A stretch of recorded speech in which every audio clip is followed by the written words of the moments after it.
नौकरानी एक घर के लिए कितनी जरूरी होती है, आइए देखते हैं। अरे बहू, ये देख, सारा साबुन बर्तन में रह गया।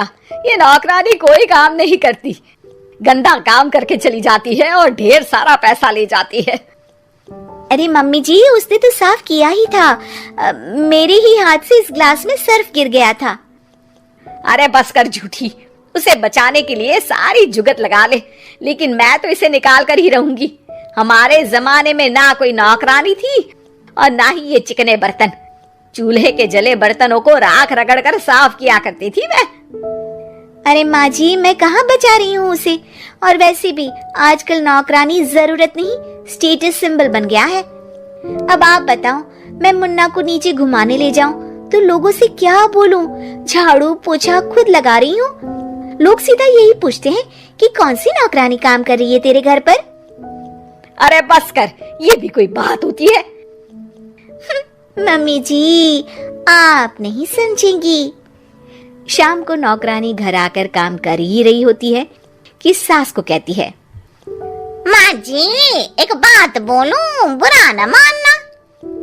अरे वैसे तो मुझे तेरी शक्ल ही पसंद नहीं है, बात क्या खाक पसंद आएगी। अरे माँ जी, सुन तो लीजिए क्या कह रही है। तो मैंने कौन सा उसका मुंह पकड़ लिया है? अरे माँ जी, वो लाल साड़ी पहनती हो ना पहना करो। सास का गुस्सा अब तो 7वें आसमान पर होता है। अरे वाह जी वाह, क्यों ना पहना करूं? और तू होती कौन है ये बताने वाली कि मैं क्या पहनूं क्या ना पहनूं? अरे माँ जी, पूरी बात तो सुन लो, वो बोलना क्या चाह रही है। अरे बुरा न मानो आंटी जी। अरे कौन है आंटी? अपनी उम्र देखी है तूने? 2-4 साल ही छोटी होगी मुझसे और मुझे आंटी बोल रही है। बहू सर पर हाथ रख लेती है। अरे अच्छी खासी उम्र दराज हो और आंटी ना बोलूं? मैं तुम्हारी बहू से भी 4 साल छोटी हूँ। क्यों दीदी?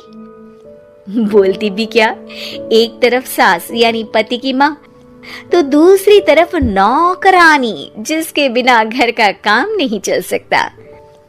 वो दरअसल माँ जी की शादी में बहुत जल्दी हो गई थी ना। अच्छा ये झगड़ा छोड़ो, ये बताओ तुम माँ जी को लाल साड़ी पहनने से क्यों मना कर रही हो? वो ना, इनकी उम्र की सारी औरतें सोसाइटी में इनके लिए बात करती हैं कि तुम्हारी सास बुढ़ी घोड़ी लाल लगाम है। बहू को ये सुनकर गुस्सा आ जाता है। अरे वाह वाह, कौन बोलता है जी? खुद क्या है यहाँ की औरतें, बाल सफेद लेकिन टाइट जींस और कोई कुछ भी पहने। अरे पहनना हमारा निजी हक है, किसी को कुछ हक नहीं बनता कि वो मेरी सास के लिए कुछ बोले। मैं आज ही जाकर माँ जी के लिए लाल जींस लेकर आऊंगी, फिर देखो कोई क्या बोलता है। अरे चुप लाल जींस। अरे सुन नौकरानी के बच्ची, जाकर बोल दे उन लोगों से कि उन लोगों की तरह मैं उड़ती नहीं फिरती हूँ घर बार छोड़कर। अपने बच्चों और नाती पोतों में मन लगाती हूँ, ना कि सारा दिन ताश के पत्तों में आंख गड़ाकर 3 पत्ती खेलूं। नौकरानी वहां से चली जाती है। वैसे बहू, नौकरानी के क्या फायदे हैं ये तो पता नहीं, लेकिन सबसे अच्छा तो ये कि पता चल जाता है कि कौन किसके लिए क्या बोल रहा है। सोसाइटी में तेरा नौकरानी रखने का इरादा बिल्कुल ठीक था। अगले दिन उन लोगों के घर की बेल बजती है। बहू दरवाजा खोलती है कि सामने कुछ औरतें खड़ी होती हैं। अरे बहू, कहाँ है तेरी सास? बुला जरा। अरे बहन जी, आप सारी एक साथ आइए आइए, कैसे आना हुआ? अरे 3 पत्ते खेलने आई हैं, क्यों खेलोगी? क्यों नहीं, वैसे भी बड़े दिन हो गए, एंटरटेनमेंट हुआ नहीं। बहू जाकर पकोड़े तो बना ला। अरे बस करिए, आगे कुछ पीछे कुछ। वैसे तो कहती है कि परिवार पर ध्यान देती है, हमारी तरह 3 पत्तियां नहीं खेलती। हमने कौन सा परिवार छोड़ दिया? सास सक पका जाती है। अब ये किसने कहा? मैं तो कहती हूँ कि मैं भी थोड़ा बाहर निकलूं। आपने ही तो कमला नौकरानी से ये सारी बात की थी। सास और बहू को अब सारी कहानी समझ आ जाती है कि सोसाइटी की औरतें क्यों भड़क रही हैं। माफ करिए आंटी, मैं छोटी हूँ लेकिन फिर भी पहले तो आप लोगों ने माँ की लाल साड़ी का मजाक उड़ाया था ना। हाँ हाँ उड़ाया था, लेकिन उससे पहले तो तुम लोगों ने हमारी जीन्स के बारे में बात की थी। अरे क्यों ना पहने हम जीन्स, तुम्हारे पैसों की थोड़ी ना है।